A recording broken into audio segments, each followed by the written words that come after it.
আসসালামু আলাইকুম। আমন্ত্রণ চ্যানেল আই সংবাদের সঙ্গে আছি হৃদয় হোসেন। বিস্তারিত সংবাদের শুরুতেই জানিয়ে দিচ্ছি ফ্রেশ আটা ময়দার সুজি সংবাদ শিরোনামগুলো। দুর্নীতির বিরুদ্ধে আমৃত্যু লড়াইয়ের ঘোষণা দিলেন জামায়াত আমির। জুলাই গণ অভ্যুত্থান সহ সব গণহত্যার বিচার নিশ্চিতের দাবি। পিআর পদ্ধতিতে ভোট হলে কেন্দ্র দখল হবে না বললেন বিভিন্ন দলের নেতারা। ঐক্যবদ্ধ থেকে ফ্যাসিবাদ মুক্ত দেশ করার অঙ্গীকার। কিছু নৃশংস ঘটনা অন্তর্বর্তী সরকারকে প্রশ্নবিদ্ধ করেছে বললেন তারেক রহমান। নির্বাচন আয়োজনের সরকারের সক্ষমতা নিয়েও প্রশ্ন। সালাউদ্দিন আহমেদকে নিয়ে নাসিরউদ্দিন পাটোয়ারির বক্তব্যে কক্সবাজারে উত্তেজনা। ক্ষমা চাওয়ার দাবিতে বিএনপির বিক্ষোভ। মৌলভীবাজারে বিশেষ চাহিদা সম্পন্ন শিক্ষার্থীদের নিয়ে প্রকৃতি ও জীবন ক্লাবের সবুজায়নের উদ্যোগ। ব্যতিক্রমী আয়োজনে ভূয়সী প্রশংসা। এবং আধুনিকতার দাপটে হারিয়ে যেতে বসেছে শরীয়তপুরের ঐতিহ্যবাহী কাঁসা শিল্প। সৌন্দর্য ও ঐতিহ্যের প্রতীক এখনো ধরে রেখেছে কিছু শৌখিন পরিবার।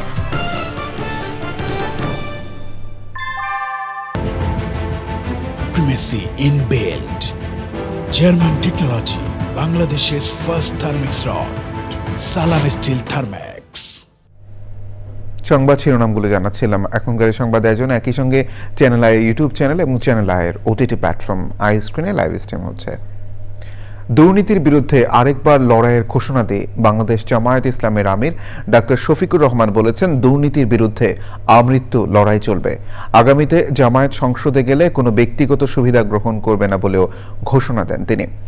7 দফা দাবিতে রাজধানীর সোহরাওয়ার্দী উদ্যানে জাতীয় সমাবেশে বক্তব্য দেওয়ার সময় 2 বার অসুস্থ হয়ে মঞ্চে পড়ে যান জামায়াত আমির। আক্তার হোসেনের রিপোর্ট।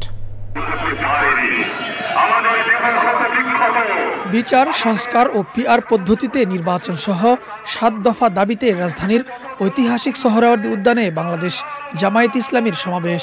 দুপুরে মূল কার্যক্রম শুরু হলেও সকাল থেকেই সারা দেশ থেকে আসা নেতাকর্মীদের পদচারণায় মুখর হয় রাজধানী। লাখো জনতার উপস্থিতিতে সমাবেশের গণ্ডি ছাপিয়ে যায় শাহবাগ থেকে কাকরাইল পর্যন্ত। আসর ওয়াক্তে বক্তব্য দেওয়া শুরু করেন জামায়াত আমির। আল্লাহ রাব্বুল আলামিন বক্তব্যের শুরুতেই জাতীয় ঐক্যের উপর গুরুত্ব দেন তিনি। বরঞ্চ রাজনৈতিক শিষ্টাচার রক্ষা করে জাতীয় ঐক্যের বীজতলাটা আমরা সবাই মিলে একসাথে তৈরি করব ইনশাআল্লাহ। দুর্নীতির বিরুদ্ধে 24-এর মতো আরেকটি সংগ্রামের ডাক দেন জামায়াতের আমির। একটা লড়াই হয়েছে ফ্যাসিবাদের বিরুদ্ধে, আরেকটা লড়াই হবে দুর্নীতির বিরুদ্ধে ইনশাআল্লাহ। এ সময় মঞ্চে হঠাৎই অসুস্থ হয়ে পড়েন তিনি। খানিকটা সুস্থ হয়ে বক্তব্য শুরু করলে ফের অসুস্থ হয়ে পড়ে যান ডাক্তার শফিকুর রহমান। নেতাকর্মীদের তাৎক্ষণিক সেবা শুশ্রূষায় কিছুটা সুস্থ হয়ে মঞ্চে বসেই বক্তব্য চালিয়ে যান জামায়াত আমির। সবাই বসেন, কেউ দাঁড়াবেন না, সবাই বসেন। ঘোষণা দেন আগামীতে সংসদে গেলে কোনো ব্যক্তিগত সুবিধা গ্রহণ করবে না জামায়াতের এমপিরা। যদি আল্লাহর ইচ্ছায় জনগণের ভালোবাসায় বাংলাদেশ জামাতে ইসলামিক থেকে সংসদ সদস্যরা নির্বাচিত হয়ে সরকার গঠন করেন, তাহলে কোন এমপি কোন মন্ত্রী আগামীতে সরকার কিন্তু প্লট গ্রহণ করবে না। কোন এমপি এবং কোন মন্ত্রী ট্যাক্সবিহীন কোন গাড়ি চড়বে না। কোন এমপি এবং কোন মন্ত্রী তার নিজের হাতে কোনো টাকা চালাচালি করবে না। কোন এমপি এবং কোন মন্ত্রী যদি তার নির্দিষ্ট কোনো কাজের জন্য বরাদ্দ পেয়ে থাকেন, কাজ শেষ হওয়ার সাথে সাথে বাংলাদেশের 18 কোটি মানুষের কাছে তারা তার প্রতিবেদন তুলে ধরতে বাধ্য হবে। এ সময় বিডিআর বিদ্রোহ, শাপলা চত্বর হত্যাকাণ্ড ও 24-এর গণ অভ্যুত্থান সহ সব গণহত্যার বিচার নিশ্চিত ও দৃশ্যমান প্রক্রিয়া শুরুর দাবি জানান জামায়াতের আমির। সহ্য করব না। Akhtar Hossain, channel I, Dhaka. বাংলাদেশ জামায়াত ইসলামের জাতীয় সমাবেশে বিভিন্ন দলের নেতারা জানিয়েছেন, দলমত নির্বিশেষে ঐক্যবদ্ধ থাকলে মুজিববাদ ও ফ্যাসিবাদ মুক্ত বাংলাদেশ করা সম্ভব। তারা বলেন, পিআর পদ্ধতিতে ভোট হলে কেন্দ্র দখল হবে না, টাকার খেলা হবে না। আওয়ামী লীগের বিচার না হলে 24-এর শহীদদের সাথে বেইমানি হবে বলেও মন্তব্য করেন তারা। তাফিমুল ইসলামের রিপোর্ট। ঐতিহাসিক সোহরাওয়ার্দী উদ্যানে বাংলাদেশ জামায়াতে ইসলামের প্রথম কোনো সমাবেশ। জামাতের নেতাদের পাশাপাশি সমাবেশে যোগ দেন বিভিন্ন রাজনৈতিক দল ও সংগঠনের নেতাকর্মীরা। ৭ দফা দাবি আদায়ে জামায়াতে ইসলামীর সমাবেশে ফ্যাসিবাদ বিরোধী দলগুলোর নেতারা বলেন, মুজিববাদীরা এখনও সবখানে সক্রিয় রয়েছে। শুধু আইনি মোকাবেলায় নয়, রাজনৈতিক ও সামাজিকভাবে তাদের ধ্বংস করে দিতে হবে। অর্থনৈতিকভাবে, রাজনৈতিকভাবে, সাংস্কৃতিকভাবে এই মুজিববাদের কোমর ভেঙে দিতে হবে।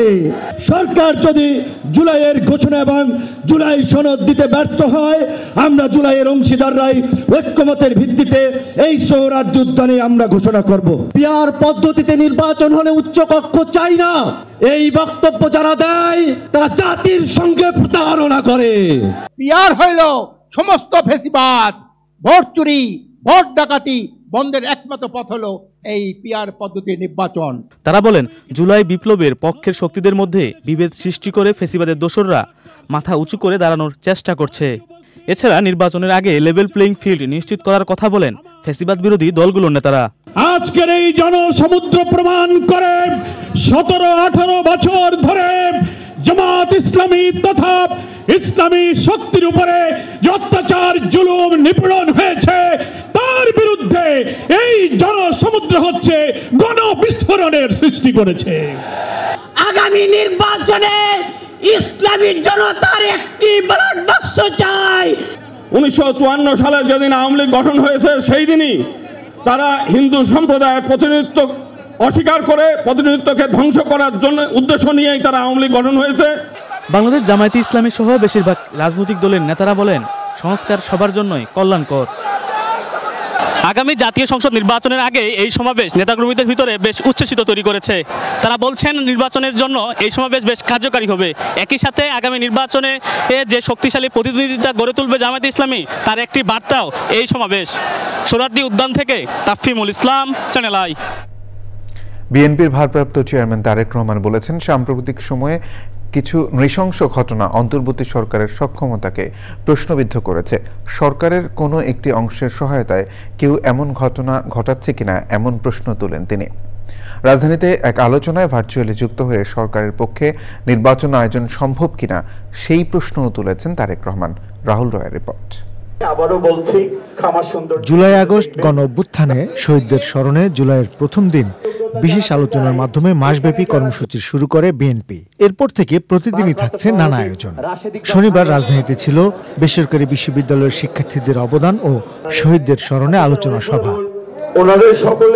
শহীদদের পরিবার ও বিএনপি মহাসচিব সহ সিনিয়র নেতাদের সঙ্গে আলোচনায় লন্ডন থেকে ভার্চুয়ালি যোগ দেন বিএনপির ভারপ্রাপ্ত চেয়ারম্যান তারেক রহমান। বক্তব্যে অন্তর্বর্তী সরকার নিয়ে বেশ কিছু প্রশ্ন তোলেন তিনি। সাম্প্রতিক সময়ে দেশে সংঘটিত কিছু নৃশংস এবং অনাহত ঘটনা জনমনে অন্তর্বর্তীকালীন সরকারের সক্ষমতাকে ক্ষেত্র বিশেষে কিছু প্রশ্নবিদ্ধ করেছেন। তবে অন্তর্বর্তীকালীন সরকারের কোনো একটি অংশের সহায়তায় কেউ কেউ কি দেশে উদ্দেশ্যমূলক পরিস্থিতি তৈরি করতে চাইছে কি না, সোশ্যাল মিডিয়া সহ বিভিন্ন জায়গায় মানুষের কথা শুনলে বোঝা যায় এই বিষয়টিও জনমনে জিজ্ঞাসা রয়েছে। অন্তর্বর্তীকালীন সরকারের পক্ষে ঔদ নির্বাচন অনুষ্ঠান সম্ভব কিনা কোন কোন মহল থেকে এমন ধরনের প্রশ্ন উপস্থাপন বিচ্ছিন্ন বক্তব্য হিসেবে বোধহয় দেখার আজ কোনো সুযোগ নেই। জাতীয় নির্বাচন অনুষ্ঠান নিয়ে কেউ সময় ক্ষেপণ করতে চাইছে কিনা এই ব্যাপারেও সজাগ দৃষ্টি রাখার জন্য সকলের প্রতি জানাই আহ্বান। অন্তর্বর্তী সরকারকে আরো সাহসী ভূমিকা রাখার কথা বলে সবাইকে সতর্ক থাকার আহ্বান জানিয়েছেন তারেক রহমান। অন্তর্বর্তীকালীন সরকারের প্রতি আহ্বান, পরিস্থিতি নিয়ন্ত্রণে আরো স্বচ্ছ এবং সাহসী ভূমিকা রাখুন। বাংলাদেশের গণতন্ত্রে বিশ্বাসী জনগণ আপনাদের পাশে থাকবে।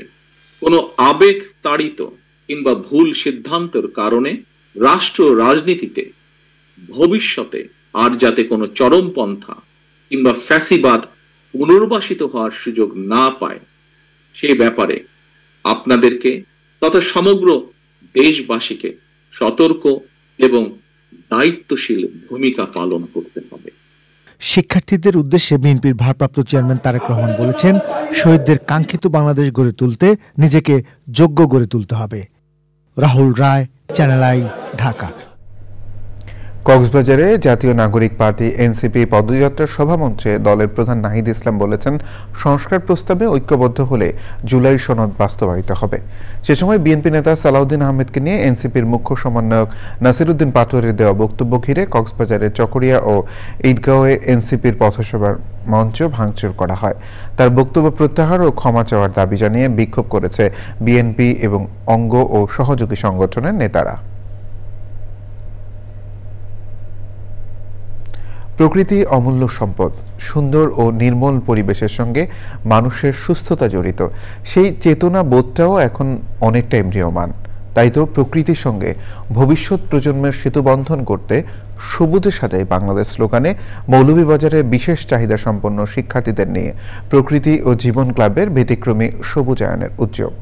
পরিবেশ সুরক্ষার পাশাপাশি নতুন প্রজন্মের মাঝে সচেতনতা তৈরিতে অনন্য উদ্যোগের ভূয়সী প্রশংসা করেন বিশিষ্টজনেরা। এমএস আলামের তথ্য ভিডিওচিত্রে আফরোজা হাসির রিপোর্ট। জলবায়ুর বিরূপ প্রভাবে বন্যা, খরাসহ প্রাকৃতিক দুর্যোগের কষাঘাতে জর্জরিত বাংলাদেশ। ক্ষতিগ্রস্ত হচ্ছে মানব সম্পদ, ভেঙে পড়ছে অবকাঠামো। পরিবেশ প্রতিবেশ রক্ষায় সবখানে সবুজায়নের তাগিদ। পরিস্থিতির উত্তরণে নতুন প্রজন্মকে প্রকৃতিপ্রেমে উদ্বুদ্ধ করতে মৌলভীবাজারের ব্লুমিং রোজ বুদ্ধি প্রতিবন্ধী ও অটিস্টিক বিদ্যালয়ের শিক্ষার্থীদের নিয়ে প্রকৃতি ও জীবন ক্লাবের ব্যতিক্রমী সবুজায়নের উদ্যোগ। সবুজে সাজাই বাংলাদেশ এই প্রতিপাদ্যে মৌলভীবাজারে বৃক্ষরোপণ কর্মসূচি পালন করেছে প্রকৃতি জীবন ক্লাব। মৌলভীবাজার একটি চা বাগান অধ্যুষিত এলাকা এবং এখানে এই যে চায়ের যে বাগান, এখানে কিন্তু গাছের কিন্তু একটা বিশাল প্রয়োজন আছে, বড় গাছের। এই গাছ কিন্তু আমাদের পরিবেশকে এমন শীতল রাখছে যেটা একটি পূর্ণবয়স্ক গাছ 5-6টি এয়ার কন্ডিশনারের কাজ করে, যেটা ভাবতেও অবাক লাগে যে এত উপকারী যে গাছ, সেই গাছ আমরা কেটে ফেলছি, সেই গাছ আমরা কিন্তু নিধন করছি, সেই গাছ কিন্তু আমরা সেভাবে পরিচর্যা করছি না।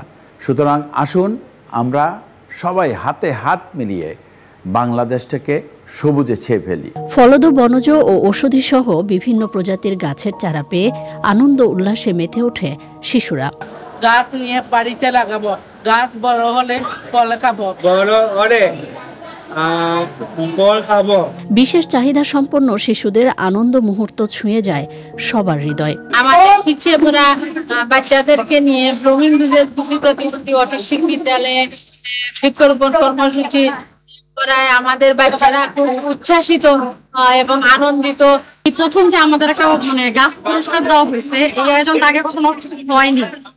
আমরা দোয়া চাইবো অটিস্টিক বাচ্চাদের জন্য, আমরা চাইবো এরকম অটিস্টিক বাচ্চাদের জন্য যদি আরো করা হয় চ্যানেলের পক্ষ থেকে, আমরা আরো প্রকৃতির সঙ্গে ভবিষ্যৎ প্রজন্মের সেতু বন্ধন করতে প্রকৃতি ও জীবন ক্লাবের ব্যতিক্রমী উদ্যোগের প্রশংসা করেন বিশিষ্টজনেরা। গাছ লাগিয়ে যত্ন করতে হয়, 10 বছর 12 বছর 5 বছর 6 বছর একটা গাছের যত্ন নেওয়ার পরে এক এক গাছ অনুযায়ী এক এক ধরনের ফলন আমরা পাই। আপনারা যে আমাদেরকে সম্মানিত করেছেন এই আয়োজনটা করে, জন্য ওনাদেরকে ধন্যবাদ জানাই।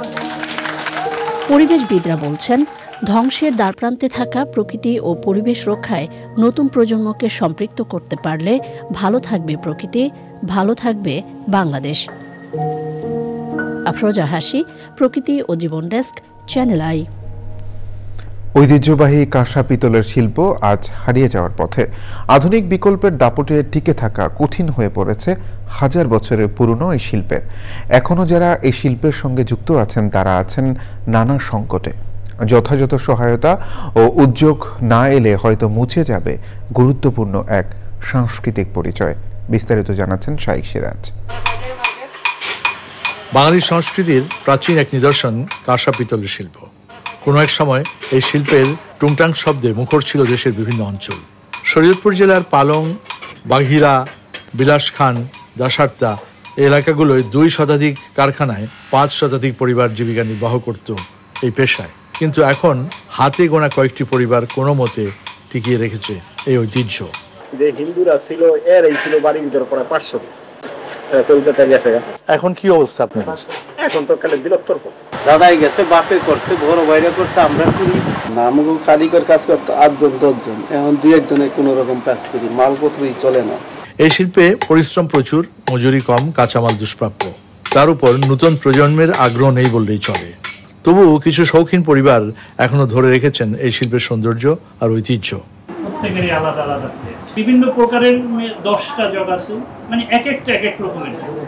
আমরা তো প্রত্যেকেই কাঁসার প্লেটে খাই। বাসায় কি নিয়মিত ব্যবহার করেন এগুলো? নিয়মিত ব্যবহার।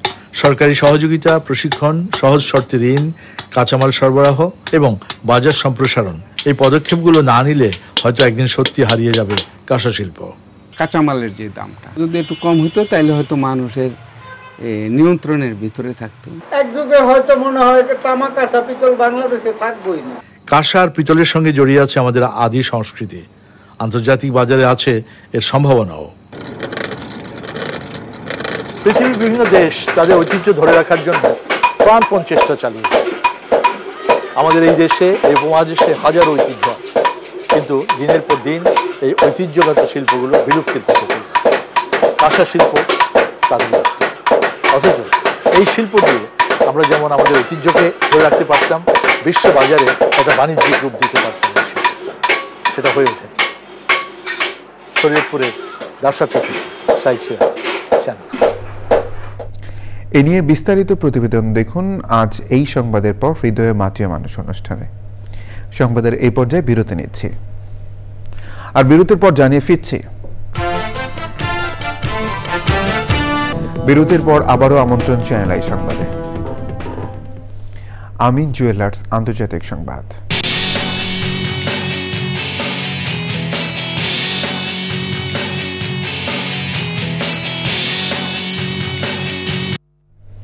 কুখ্যাত যৌন অপরাধী জেফ্রি এপিস্টিনকে লেখা মার্কিন প্রেসিডেন্ট ডোনাল্ড ট্রাম্পের চিঠি প্রকাশ করে মামলার মুখে পড়েছে যুক্তরাষ্ট্রের পত্রিকা ওয়াল স্ট্রিট জার্নাল। ট্রাম্প দাবি করেছেন গণমাধ্যমটি বৃহস্পতিবার যে প্রতিবেদন প্রকাশ করেছে তা ভিত্তিহীন। ওয়াল স্ট্রিট জার্নাল ও এর মালিক রুপার্ট মার্ডকের বিরুদ্ধে $1,000 কোটি ক্ষতিপূরণ মামলা করেছেন ট্রাম্প। তবে অভিযোগ উড়িয়ে দিয়ে ওয়াল স্ট্রিট জার্নাল জানিয়েছে সঠিক তথ্যের উপর নির্ভর করে প্রতিবেদন প্রকাশ করেছে প্রতিষ্ঠানটি। এক্সিম ব্যাংক বাণিজ্য সংবাদ।